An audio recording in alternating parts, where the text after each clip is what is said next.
கேரளாவிலேயே youngest தூக்கு தண்டனை விதிக்கப்பட்ட பொண்ணு யாருன்னு சொல்லி கேட்டாங்கன்னா நம்ம எல்லாருமே கிரீஷ்மான்னு சொல்லி நம்ம எல்லாருமே தெரியும். அவங்க என்ன பண்ணாங்கன்னு சொல்லி கேட்டாங்கன்னா, கிரீஷ்மா, ஷாரோன் இவங்க 2 பேருமே வந்து பார்த்தீங்கன்னா, பொண்ணு வந்து தமிழ்நாடு பார்டரு, பையன் வந்து கேரளா பார்டர். கிட்டத்தட்ட வந்து பார்த்தீங்கன்னா, வாக்கிங் டிஸ்டன்ஸ் தான். ஒரு 20 நிமிஷம் நடந்து போனாங்கன்னா பார்டரை கிராஸ் பண்ணி அங்கே போயிடலாம். அந்த மாதிரி இடத்துல தான் இருந்துக்கிறாங்க. 2 பேருமே வந்து பார்த்தீங்கன்னா, கன்னியாகுமரி ஒரு காலேஜில் படிச்சுக்கிறாங்க. அவங்களோட ரிலேஷன்ஷிப் அப்படிங்கிறது வந்துருக்குது. அதுக்கப்புறமேட்டு வந்து பார்த்தீங்கன்னா, அவங்களுக்குள்ளாடி வந்து பார்த்தீங்கன்னா, அப்படியே நார்மலாக அந்த அதாவது லீகலான ரிலேஷன்ஸ், லவ் அப்படிங்கிறது அப்படி போயிட்டு இருந்திருக்குது. அதுக்கப்புறமேட்டு அதுக்கான காலகட்டங்களில் வந்து என்ன இருக்குதுன்னு சொல்லிட்டோம்னா, அந்த பொண்ணுக்கு வந்து அலைன்ஸுங்கிறத பார்க்குறாங்க. அப்போ கூட அந்த பொண்ணு அமைதியாக இருந்திருக்குது. அப்புறமேட்டு வந்து ஒரு ராணுவத்தில் பணிபுரியக்கூடிய ஒரு மாப்பிள்ளையை பார்த்துருக்குறாங்க. அந்த பொண்ணு என்ன பண்ணியிருக்குது, அந்த பையன்கிட்ட போய் சொல்லுது. அந்த பையன் இருந்துட்டு முடியாது, நம்ம மேரேஜ் பண்ணிக்கலாங்கிற அந்த பொண்ணு ஒத்துக்கல. அப்புறமேட்டு என்ன பண்ணுது, அந்த பொண்ணு வந்து இவனை ஏதாவது ஒன்று பண்ணணும், இவனை கொண்டுன்னு சொல்லிட்டு என்ன பண்ணுறதுன்னா, கூகுளில் போயிட்டு இவனை எப்படி எப்படி தடயமே இல்லாமல் கொலை பண்ணுறது, எந்த ஒரு மருந்து எந்த அளவு எடுத்துட்டோம்னா தடயம் இல்லாமல் சாவாங்கன்னு சொல்லி சர்ச் பண்ணியிருக்குது. அந்த பொண்ணு சர்ச் பண்ணதெல்லாம் வந்து பார்த்தீங்கன்னா, அன்னைக்கு அந்த பொண்ணு சர்ச் பண்ணிவிட்டு அழைச்சிருக்குது. பட் அந்த போலீஸ் என்கொயரியில் இந்த விஷயம் வந்து பார்த்தீங்கன்னா, இந்த பொண்ணு தான் குற்றவாளின்னு நிரூபிக்கிறதுக்கு அதெல்லாம் எவிடன்ஸாக இன்றைக்கி ஒரு மாறி இருக்குது. ஓகேங்களா? இந்த பொண்ணு சர்ச் பண்ணி பார்த்துட்டு அந்த பொண்ணு என்ன பண்ணுது, அந்த பையனுக்கு வந்து குடிக்கிற தண்ணியில் என்ன பண்ணியிருக்குது, ஒரு ஒரு மாத்திரை அதிகமாக கலந்து கொடுத்துருக்குது. ஒரு பர்சன்டேஜ் அளவுக்கு மேலே. அந்த பையன் குடிச்சு பார்த்துட்டு கீழே துப்பிவிட்டான். அப்புறமேட்டு என்ன பண்ணிட்டு 2 மாசா பாட்டில் வாங்கிட்டு ஜூஸ் குடிக்கலாம், யார் அதிகமாக ஜூஸ் குடிக்கிறாங்க டாஸ்க் மாதிரி சும்மா வச்சுருக்குது. அந்த பையன் என்ன பண்ணுறான், அந்த வீடியோ பிடிக்கிறான். அந்த வீடியோ ஃபுட்டேஜ் வந்து இன்றைக்குமே கூட அவைலபிளாக இருக்குது. Greeshma, Sharon juice video, task வீடியோன்னு சொல்லி போட்டோம்னா அவைலபிளாக இருக்குது. அவங்க என்ன பண்ணுறாங்க, ஜூஸ் அந்த பையன் கொஞ்சோண்டு குடிச்சு பார்த்து கீழே துப்பி போகிறான், டேஸ்ட் நல்லா இல்லைன்ட்டு.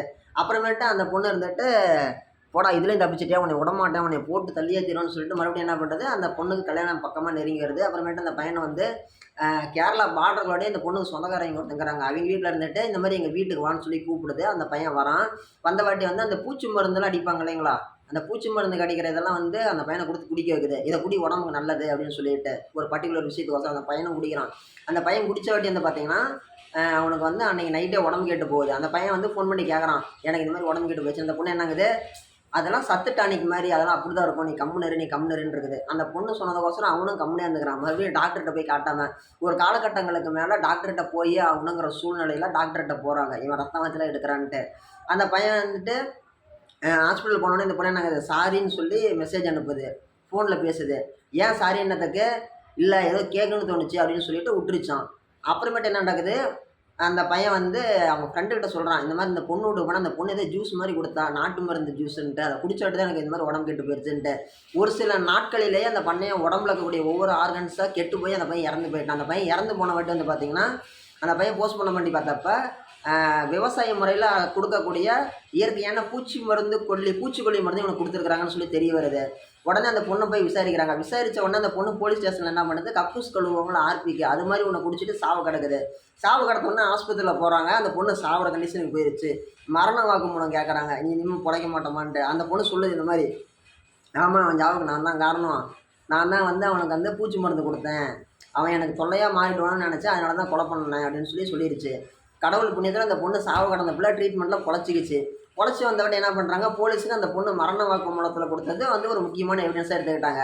இந்த பொண்ணை வந்து கோர்ட்டில் வந்து அப்ரோச் பண்ணுறாங்க தண்டனை வாங்கி கொடுக்கறதுக்கு. உடனே கோர்ட் என்ன பண்ணுறது, விசாரிக்கும் போது அந்த பொண்ணு சொல்லுது, எனக்கு இதுக்கு சம்மந்தமே இல்லை, போலீஸ் இந்த மிரட்டி கையெழுத்து வாங்கிட்டாங்க, மிரட்டி இதெல்லாம் பேசிக்கிட்டாங்க, எனக்கு இதுக்கு சம்மந்தமே இல்லை அப்படின்னு சொல்லிடுச்சு. ஆனாலுமே கூட அந்த பொண்ணுக்கு மரண தண்டனை அப்படிங்கிறத கோர்ட்டு கொடுத்துட்டாங்க. அதுக்கப்புறமேட்டு வந்து அந்த பொண்ணு என்ன பண்ணுது, சுப்ரீம் கோர்ட்டுக்கு மேல்முறையீடு பண்ணுறது. என்னென்னு சொல்லுதுன்னு சொல்லி கேட்டிங்கன்னா, நான் வந்து கேரளாவை சேர்ந்த பையன் வந்து கேரளா, நான் வந்து தமிழ்நாட்டை பார்டரில் இருக்கிறேன், என்னை வந்து நீங்கள் வந்து கேரளா கோர்ட்டில் வச்சு நீங்கள் எப்படி விசாரிக்கலாம், அது முறையாக இருக்குமா, நீங்கள் வந்து கேரளாவில் இருக்கக்கூடிய கோர்ட்டில் இருக்கிற கேஸை தமிழ்நாட்டுக்கு மாற்றுங்க, அங்கே என்ன விசாரிங்க, அதுதான் முறை, அதுதானே சரி, நீங்கள் எப்படி உங்கள் அதிகாரத்தையெல்லாம் பண்ணலாமான்னு சொல்லிட்டு ஒரு சில இந்த பொண்ணோட தரப்பில் சொல்ல வேண்டிய கருத்துலாம் சொல்லி கோர்ட்டில் மேல்முறையீடு அப்படிங்கிறது பண்ணியிருக்குது. சுப்ரீம் கோர்ட்டில் மரண தண்டனை விதித்த வாட்டி கோர்ட்டில் வந்து மேல்முறையீடு பண்ணியிருக்குது. அதில் மேல்முறையீடுடைய அடுத்த கட்ட நிகழ்வுகள் என்னங்கிறது நம்ம அடுத்த பார்ட் 2 வீடியோவில் பார்க்கலாங்க.